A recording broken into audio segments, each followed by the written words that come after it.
Something that's unique, I think, about living in this share house compared to other places where I've lived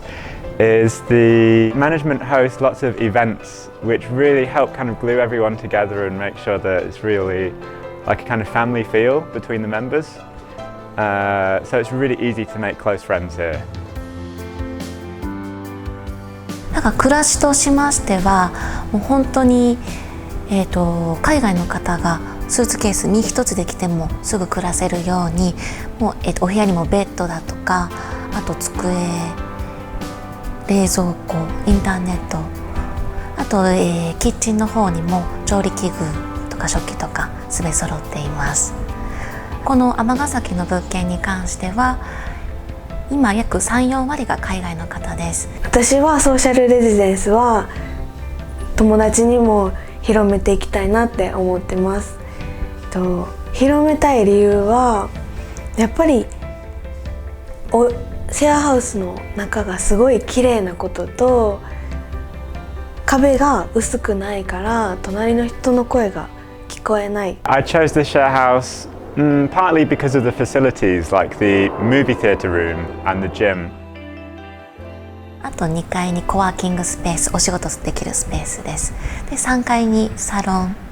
と4階にライブラリーがございます。この中で私が一番活用させてもらったのがサロンスペースで私がもともとエステティシャンなんですけどこのシェアハウスのみんなの女性の体を借りてマッサージの練習させてもらったりはい美容の勉強させてもらったりしました。And also, I imagined that the kitchen and lounge space would be really good for meeting new people,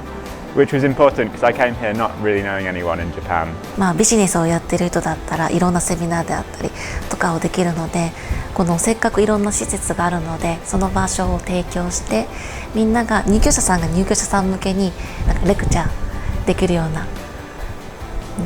イベントがもう始まります歓迎会があったりバレンタインデーのイベントがあったりで女の子だけじゃなくて男の子も一緒にチョコを作ったり So things like a Halloween event where everyone dresses up in costumes. 流しそうめんパーティーであったり We also do kind of music events where people play instruments and sing and dance and we invite local our neighbours as well to come and join in, which is really nice because it helps kind of make a good community. で旅行に行ったり外にご飯食べに行ったりリビングでお酒飲んだりして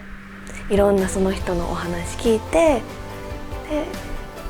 ここのシェアハウス出て行った人とも外で会えるような友達になったり、たくさん友達ができました。だいたい日本でアパートとかで住むんだったら保証金とか敷金礼金あと家具家電とかもうだいたい抑えても20万30万とかかるのがそれがガクンと抑えて初期費用5万円とかで入れますしあと保証人を立てる必要がないので、まず入居しやすいっていうのとあと入ってからも結構この大規模な110人とかの